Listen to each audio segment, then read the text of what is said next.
Hello dear students, तो इस video में डिस्कस करने वाले हैं regressions on the standardised variable. जो स्टैंडर्डाइज वेरिएबल है उसमें रिग्रेशन की बात करेंगे। तो सबसे पहले समझते हैं कि स्टैंडर्डाइज वेरिएबल्स क्या होते हैं। तो मैं सबसे पहले आपको एक रिग्रेशन का इक्वेशन बताता हूं। जैसे मैं ज्यूम कर लेता हूं कि ये वाई एग्रीकल्चरल आउटपुट है, ठीक है, एग्रीकल्चरल आउटपुट है। ये यहाँ पे मैं ये बीटा 1 ले लेता हूँ, प्लस मैं यहाँ पे बीटा 2 हेड कर देता हूँ, और यहाँ पे मैं क्या कर देता हूँ, यहाँ पे फर्टिलाइज़र कर देता हूँ, फर्टिलाइज़र, ठीक है। प्लस मैं यहाँ पे बीटा 3 कर देता हूँ, हेड कर देता हूँ, और यहाँ पे टेम्परेचर कर देता हूँ, ठीक है। प्लस मैं यहाँ पे बीटा 4 कर देता हूँ, और यहाँ पे मैं क्या कर देता हूँ, यहाँ पे मैं वाटर कर देता हूँ, ठीक है। तो यहाँ पे देखिए जो एग्रीकल्चर आउटपुट है हमारे डिफरेंट फैक्टर से अफेक्ट हो रहा है। यहाँ पे वाटर से कर रहा है, टेम्परेचर क्या है, फर्टिलाइज़र किस तरह का यूज कर रहे हैं। तो यहाँ पे देखिए कि और इनका जो है ये यूनिट ऑफ मेज़रमेंट है, और जो स्केल जो है वो भी डिफरेंट है। वाटर को आप लीटर में एक्सप्रेस करेंगे, टेम्परेचर को आप डिग्री में करेंगे, फर्टिलाइज़र को आप किलो में करेंगे या किसी दूसरे फॉर्मेट में करेंगे, ठीक है। तो इस कंडीशन में क्या होगा कि यहाँ पे जो बीटा 2, बीटा 3, बीटा 4 का कंपैरिजन देखेंगे कि वाई पे क्या असर पड़ रहा है, एग्रीकल्चर आउटपुट पे इसका क्या इम्पैक्ट पड़ रहा है। तो इसको आप कंपेयर नहीं कर सकते, बीटा 2 और बीटा 3 को आप कंपेयर नहीं कर सकते, क्योंकि यहाँ पे यूनिट ऑफ मेज़रमेंट बिल्कुल अलग है, ठीक है। उसी तरह बीटा 3 या बीटा 4 को भी कंपेयर नहीं कर सकते, इसमें भी यूनिट ऑफ मेज़रमेंट बिल्कुल अलग है, ठीक है। तो अब यहाँ पे हमारा क्वेश्चन उठता है कि हमें क्या करना है, इनको ऐसे फॉर्मेट में चेंज करना है इनको, कि इनको एक ही जैसे स्टैंडर्ड फॉर्मेट में चेंज कर देना, ठीक है। तो उसको बोलते हैं हम स्टैंडर्डाइजेशन ऑफ वेरिएबल। अब वेरिएबल का स्टैंडर्डाइजेशन कैसे किया जाता है, तो इसके लिए क्या है, जैसे वाई का स्टैंडर्डाइजेशन करना है तो मैं ये से ऐसे लिख दूँगा, इसको मैं ऐसे स्टार से एक्सप्रेस कर रहा हूँ, तो ये आ जाएगा, इसकी सीरीज़ बनेगी। तो ये आ जाएगी वाई आई माइनस वाई बार, ठीक है, और नीचे स्टैंडर्ड डेविएशन ऑफ वाई, ठीक है, ये आगे। इसी तरह दूसरा फर्टिलाइज़र टेम्परेचर जो भी है, मैं फर्टिलाइज़र को एक्स मान लेता हूँ, तो इसी तरह एक्स को भी हमें अगर स्टैंडर्डाइज करना है तो इसको हम ऐसे कर देंगे, इसको करेंगे, ये आ जाएगा x I minus x bar upon standard deviation of x, ठीक है। तो इस तरह से हम एक नई सीरीज़ बनाएंगे, इससे क्या कहेंगे, स्टैंडर्डाइज वेरिएबल। जो वाई स्टार है, एक्स स्टार है, तो क्या हो गया, ये स्टैंडर्डाइज वेरिएबल हो गया, ठीक है। अब यहाँ पे आपको देखना है कि स्टैंडर्डाइज वेरिएबल की दो इम्पोर्टेंट जो है हमारी यहाँ प्रॉपर्टीज़ होती है या फीचर्स होती हैं, कि mean value of standardised variable is 0, ठीक है। Mean mean value of standardised variable is 0 होती है, ठीक है। और दूसरा जो होता है स्टैंडर्ड डेविएशन किसका, standard deviation is always equal to 1, ठीक है। स्टैंडर्ड डेविएशन किसके इक्वल होता है, 1 के इक्वल होता है, ठीक है। तो ये दो हमें यहाँ पे दो इसकी प्रॉपर्टीज़ पता लग गई, किसकी, स्टैंडर्डाइज जो हमने वेरिएबल कर रखे हैं उनकी पता लग गई, ठीक है। तो इसी तरह फर्टिलाइज़र, टेम्परेचर, वाटर, इन सब को हम स्टैंडर्डाइज फॉर्मेट में कन्वर्ट कर देंगे। और कन्वर्ट करने के लिए मैंने बता दिया, जैसे Y I Y bar upon standard deviation, इसके थ्रू हम कर देंगे तो हमारी एक नई सीरीज़ बन जाएगी, ठीक है।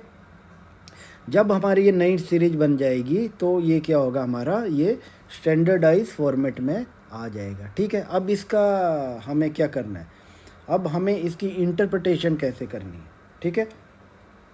हाँ, और आगे मैं और आपको बताता हूँ यहाँ पे कि जैसे मैं अगर जैसे ऐसे लिख देता हूँ,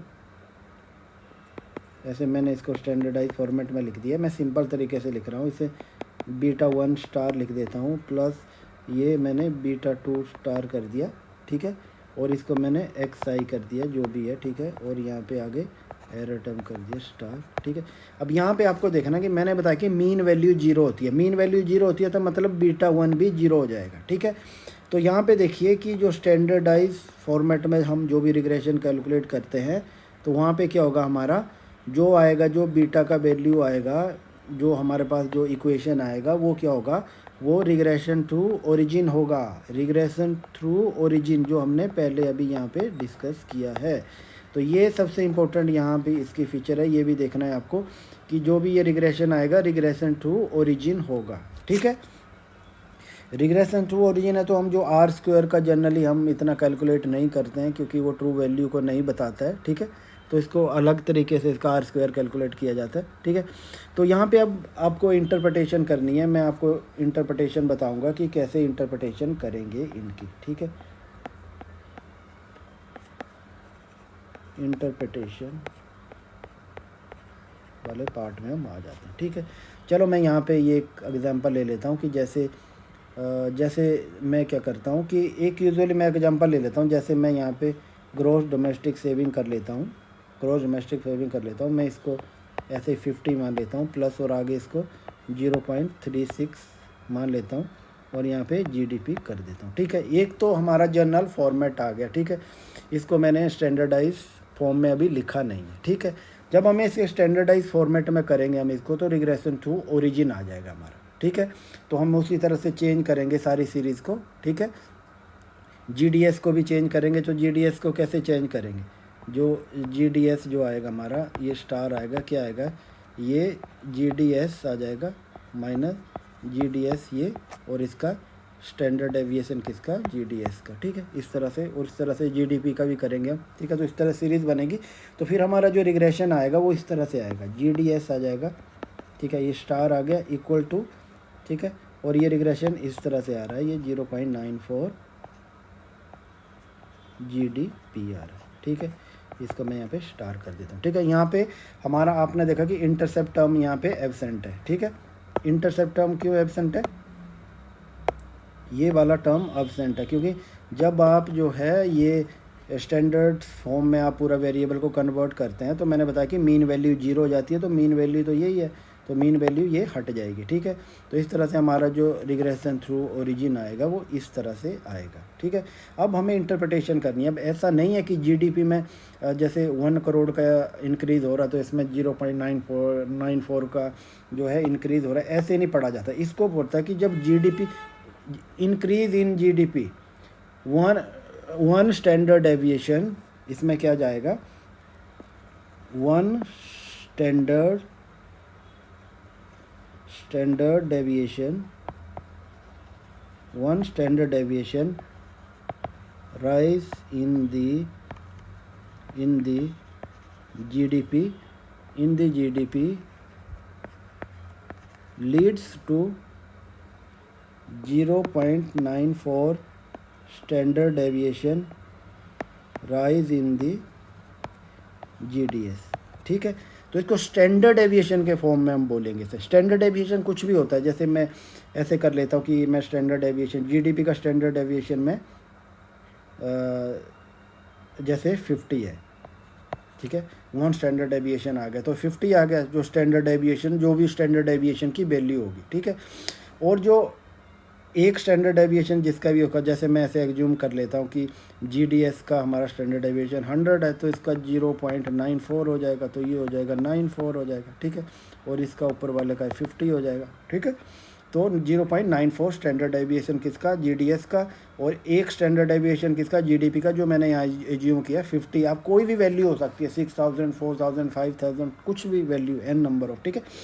तो यहाँ पे आपको देखना है कि 1 standard deviation rise in GDP leads to 0.4 standard deviation rise in the GDS. हमें उस तरीके से इसको नहीं पढ़ना है कि एक जीडीपी में 1 करोड़ का इंक्रीज हो रहा है तो 0.94 करोड़ का जीडीएस में इंक्रीज हो, वैसे नहीं करना है। हमें इसको स्टैंडर्ड डेविएशन के फॉर्म में हमें एक्सप्रेस करना है, ठीक है। अब हमें क्या करना है यहाँ पे, अब ये देखो कि और इम्पोर्टेंट चीज़ है कि जैसे अब आप इसकी ईज़िली कंपैरिजन कर सकते हैं। कैसे कंपैरिजन करेंगे, जैसे कुछ ऐसे मैं एक और एग्जांपल ले लेता हूँ, मैं वाई आई लिख देता हूँ यहाँ पे मैंने ये β1 ये x1 कर दिया, ठीक है। यहाँ पे मैंने β2, ठीक है, ये स्टार है ये सारे, ठीक है। इसको मैंने x2 कर दिया, ठीक है। तो देखियो ये दोनों का अलग अलग मेज़रमेंट था, तो मैंने स्टैंडर्ड वेरिएबल्स को चेंज करके इसको अलग देखा, और फिर हम इन beta we can compare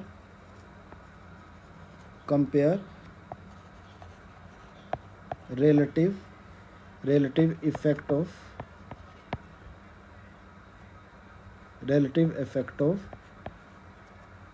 β1 and β2, beta 2, ठीक है। अब यहाँ पे हम क्या कर सकते हैं, हम कंपैरिजन कर सकते हैं कि y पे जो ज़्यादा इम्पैक्ट किसका पड़ रहा है, कौन सा ज़्यादा डोमिनेंट है, यहाँ पे बीटा 1 है बीटा 2 है। इससे पहले हम नहीं कर सकते थे क्योंकि दोनों का यूनिट ऑफ मेजरमेंट अलग था, ठीक है। अब मैं पीछे वाले एग्जांपल में एक बार फिर से आता हूँ कि जैसे मैं एग्रीकल्चर प्रोडक्ट मान लेता हूँ, ठीक है। यहाँ पे मैं बीटा 1 कर लेता हूँ, ठीक है, और यहाँ पे मैं फर्टिलाइज़र को F से कर देता हूँ, ठीक है। यहाँ पे मैं बीटा 2 कर देता हूँ, ठीक है। इसको मैं टेम्परेचर मान लेता हूँ, ठीक है। और इस तरह मैं ये बीटा 3 कर देता हूँ, ठीक है। ये स्टार में एक्सप्रेस कर देता हूँ, ठीक है। और यहाँ पे इसको मैं कर लेता हूँ, इसको मैं वाटर कर लेता हूँ, ठीक है। अब यहाँ पे हमारे पास जो बीटा 1 बीटा 2 बीटा 3 की जो वैल्यू आएगी, उनका जो है रिलेटिव इंपॉर्टेंस पता लगेगा हमें, ठीक है। जिसकी ज़्यादा वैल्यू होगी तो इसका मतलब जैसे बीटा 3 की इन दोनों की कंपैरिजन में ज़्यादा वैल्यू हो तो मतलब बीटा 3 जो है रिलेटिवली मोर इफेक्ट करता है, किसको, वाई को इफेक्ट कर रहा है, ठीक है। उसके बाद अगर बीटा 2 है तो उसके बाद सेकंड नंबर पे बीटा 2 आता है, ठीक है। तो अब हम कंपैरिजन कर सकते हैं, ठीक है। इससे पहले क्या कर सकते थे, इससे पहले हम कंपैरिजन नहीं कर सकते थे, ठीक है। तो जनरली क्या होता है कि ये रिग्रेशन टू ओरिजिन है, तो ये यहाँ पे जो आर स्क्वायर का जो वैल्यू होता है वो यहाँ पे एप्लीकेबल नहीं होता है, वाई आर स्क्वायर को हम यहाँ पे जनरली यूज नहीं करते हैं, ठीक है। क्योंकि हमें जो है यहाँ पे जो इंटरसेप्ट टर्म है वो एब्सेंट होता है, ठीक है। तो आगे आपको क्या करना है, अगर जैसे कोई भी जैसे बीटा 2 का वैल्यू कैलकुलेट कर रहे हैं तो इसको ऐसे भी कर सकते हैं। जैसे बीटा 2 आपके पास गिवन है, ये बीटा 2 स्टार कैलकुलेट करना है आपको, ठीक है। कौन सा, जो, और ये स्टैंडर्ड डेविएशन x और स्टैंडर्ड डेविएशन और y, ठीक है। ऐसे करके भी आप इसको कैलकुलेट कर सकते हैं। ये वेरी इंपॉर्टेंट, ये इनकी आइडेंटिटी है, इसको आप याद कर सकते हैं, ओके। ये स्टूडेंट्स ये बड़ा ही इंपॉर्टेंट चैप्टर है, आप इसको अगेन आप गो थ्रू कर लीजिए, फिर से देखिए, इसके न्यूमेरिकल करिए, और ये बहुत बार जो है एग्ज़ाम में पूछा जाता है, ओके। Thanks for watching.